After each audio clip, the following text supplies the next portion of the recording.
Hello guys, कैसे हो आप लोग। मैं हूँ आयुष और आपका स्वागत है मेरे यूट्यूब चैनल पे।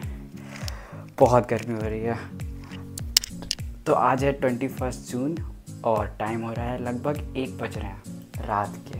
तो आप सोच रहे होगे ये लड़का क्या कर रहा है 1 बजे रात में जग के। तो मैं कर रहा हूँ, हमारा प्लान बना है लिटरली 2 दिन पहले हमारा प्लान बना है लद्दाख का।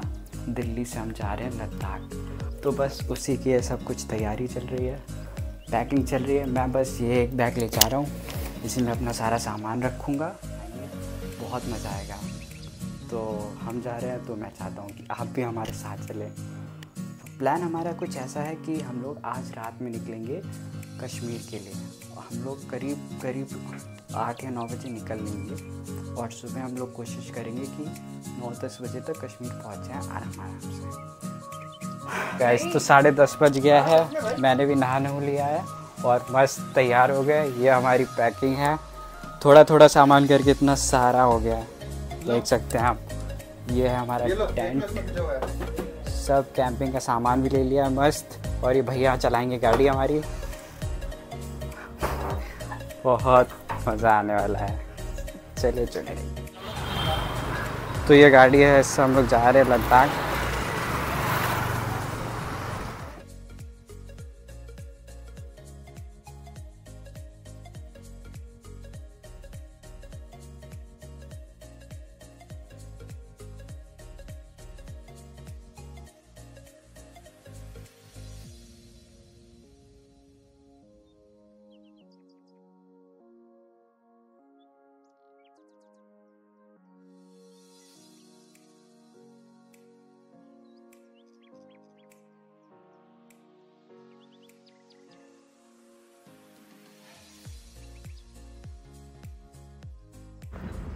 तो अभी हमारी ट्रिप स्टार्ट हो नहीं पाई सही से और हमारी गाड़ी शो कर रही है इंडिकेटर यूरिया का।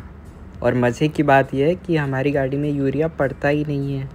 तो बस वही देख रहे थे क्या दिक्कत है, सेंसर में दिक्कत है कि क्या दिक्कत है। अभी स्टार्ट हो नहीं पाई है। लद्दाख जाना और गाड़ी अभी से दिक्कत देने लगी है।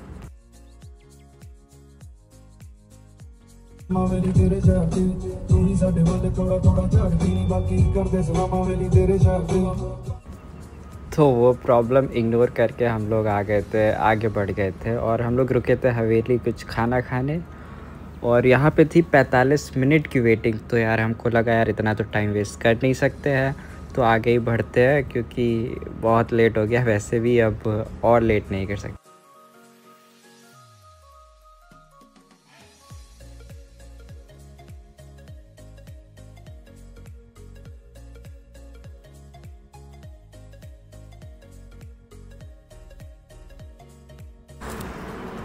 तो लगभग 2 बज रहा है और हम लोग यहाँ पे रुके हैं केसर ढाबा पे।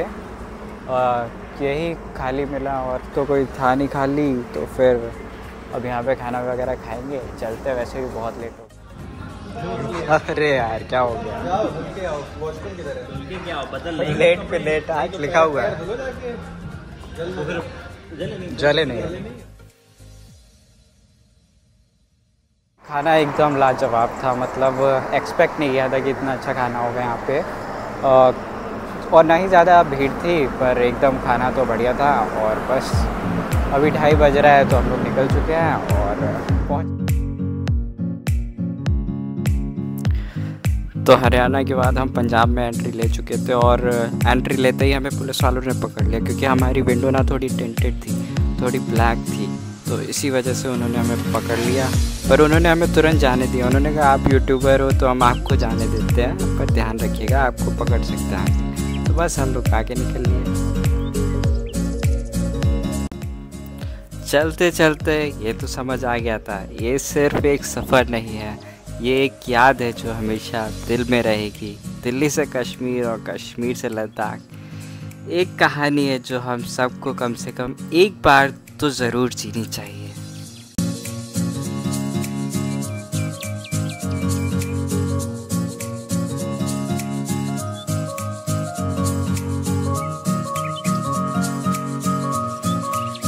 तो इस टाइम हो रहा है 8:30 और हम लोग एंट्री ले चुके हैं जम्मू में। और यहाँ से बचा है 380 किलोमीटर कश्मीर। जिसे कवर करने में लग जाएंगे लगभग 7 से 8 घंटे। तो देखते दिखा रहा है गूगल पे 3:30 बजे तक पहुँचेंगे, पर हो सकता है हम लोग जल्दी भी पहुँच जाए। तो जम्मू पहुँचते ही हम लोग को लगा बहुत बड़ा झटका। गाड़ी से निकल रहा था काला और सफ़ेद कलर का धुआं बहुत तेज़। तो फिर यही देख के हम लोग काफ़ी टेंस्ड हो गए, क्योंकि सफ़र बहुत लंबा था और लोकल मैकेनिकल को दिखाया तो कुछ समझ में नहीं आया। तो फिर हम लोगों ने सोचा कि यू टर्न लेके पठानकोट चलते हैं, जिससे हम लोग सही से अपने दोस्तों से बात कर पाएंगे, डील कर पाएंगे कि करना क्या है और प्लान बना पाएंगे। क्योंकि जैसा कि आपको पता होगा कि जम्मू कश्मीर में लोकल सिम्स काम करती नहीं है। Local SIM in the sense कि हमारे यहाँ की सिम काम नहीं करती है, वहाँ की लोकल सिम खरीदनी पड़ेगी, तब आप कम्युनिकेशन कर पाएंगे अपने दोस्तों से। तो हम लोग पहुँच गए थे पठानकोट के सर्विस सेंटर, जहाँ पे भैया ने बताया कि ये गाड़ी बिल्कुल आगे जा नहीं सकती है। तो हम लोग हैं अभी इस टाइम पठानकोट में। 22 जून तारीख है, रात के बज रहे हैं 1। तो क्या हुआ था कि यहाँ पे कि हमारी गाड़ी का टर्बो ख़राब हो गया था। तो आज का पूरा का दिन हमारा सर्विस सेंटर पे बीता है। मैकेनिक ने बोल दिया कि गाड़ी नहीं जा पाएगी लद्दाख, बहुत रिस्की हो जाएगा। तो हम लोग भी बहुत ढीठ है, हम लोगों ने भी कहा है कि जाएंगे तो है, अब इतना निकले हैं तो अब वापस तो जाएंगे नहीं। तो हम लोगों ने दोस्त से अपनी दूसरी गाड़ी मंगाई है, वो है हैंडई वेन्यू। हाँ, इससे छोटी है, उसमें थोड़ी सी दिक्कत तो होगी क्योंकि जगह कम है, पर मज़ा भी आएगा। उसमें सनरूफ है, इसमें सनरूफ नहीं था। ये गाड़ी आ गई है, अब इस गाड़ी से जाएंगे। अब सारा सामान उसमें से निकाल के इसमें डालेंगे। तो क्रेटा को कर दिया हमने बाय बाय और वेन्यू को किया हमने नमस्ते। आशा यही थी कि वेन्यू हमें धोखा नहीं देगी, और निकल गए हम लोग पठानकोट से लगभग 2:30 बजे। और टंकी हम लोगों ने कराई फुल।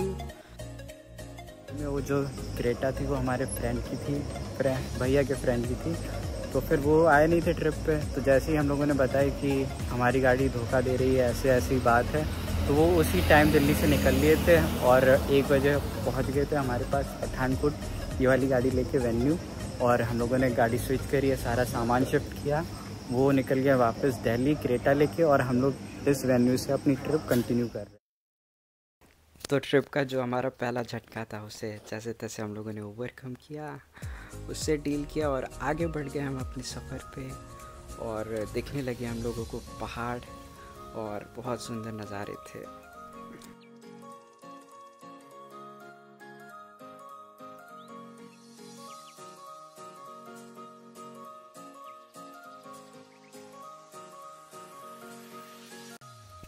और हम आ चुके हैं एशिया की सबसे लंबी टनल्स में से एक चेनानी टनल पर।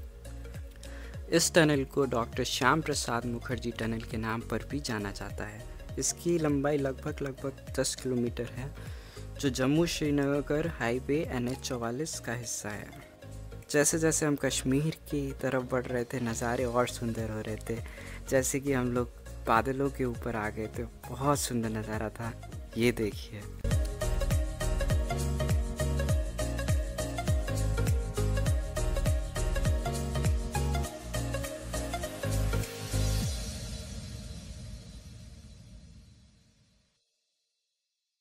पहाड़ बुला रहे थे और अब हम आ गए हैं दिल्ली से कश्मीर। एक सपना नहीं, अब ये मेरी कहानी बन गई है। सफ़र अभी लंबा तो ज़रूर था, पर अंदर से एक वाली फीलिंग होती है ना, मतलब लगता है कि हाँ यार, हो जाएगा, सब अच्छे से हो जाएगा, भले ही कितनी दिक्कतें आए, सब धीरे धीरे हो ही जाएगा। तो बस इसी हिम्मत के साथ हम लोग बढ़ गए थे आगे, और अभी भी पहुंचने में लगभग 4 से 5 घंटे थे।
तो यहाँ से हमें दिखने लग गए थे कश्मीर के सुंदर सुंदर नज़ारे, और लग ही नहीं रहा था कि हम किसी पहाड़ पे हैं। एक पूरी वैली, लंबे लंबे खुले ग्राउंड्स बहुत दूर तक फैले हुए, लग ही नहीं रहा था कि पहाड़ के ऊपर हम लोग। लग रहा था ये एक राजस्थान है, हरा भरा राजस्थान, कुछ ऐसी फीलिंग आ रही थी। और बहुत सुंदर वाइब थी, हर जगह हमारी सेना तैनात थी जो हमें बहुत ज़्यादा पॉजिटिव फील करा रही थी।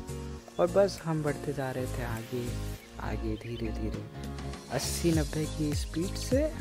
और बस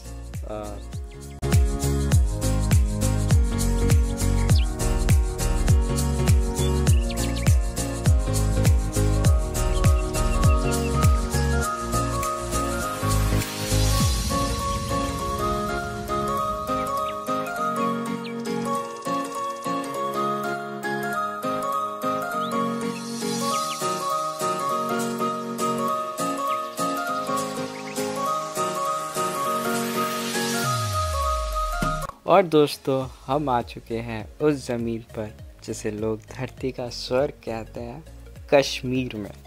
दिल्ली से चलकर कई शहर, कई मौसम, कई रास्ते पार करते हुए जब हम ये बोर्ड सामने आया, वेलकम टू कश्मीर, तो दिल बस एक पल के लिए थम सा गया। ये सिर्फ एक राज नहीं है, ये एक एहसास है, ठंडी हवाओं का, नीले आसमान का, और वो सुकून का जो शहर की भीड़ में कहीं खो जाता है।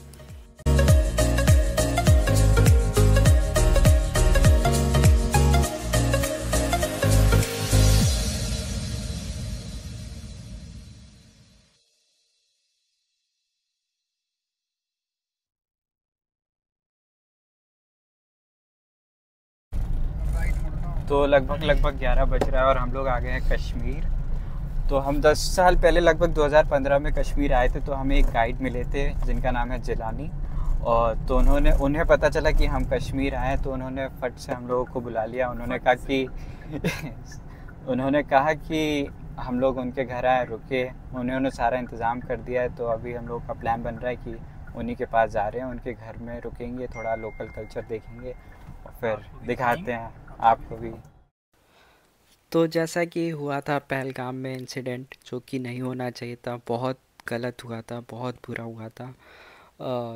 तो बस मैं ये कहना चाहूँगा कि कुछ लोगों से हम पूरी कम्युनिटी को जज नहीं कर सकते हैं यार। ये लोग भी हिंदुस्तानी हैं, अपने आप को हिंदुस्तानी मानते हैं। और मैं इस अगले व्लॉग में दिखाऊंगा इन कश्मीरियों की हॉस्पिटैलिटी, ये जानते हुए कि हम लोग हिंदू हैं, इन लोगों ने हमारा कितनी अच्छे से ख्याल रखा, हम लोग को हर चीज़ प्रोवाइड करी और कुछ दिक्कत नहीं हो, इसका उन लोगों ने। तो कहीं मत जाइएगा, अगले ब्लॉग में मैं दिखाता हूँ कश्मीरियों का घर, उनकी हॉस्पिटैलिटी। तब तक के लिए बाय, जल्दी आएगा दूसरा ब्लॉग। तब तक के लिए टेक केयर और सब्सक्राइब ज़रूर कर देना भाई।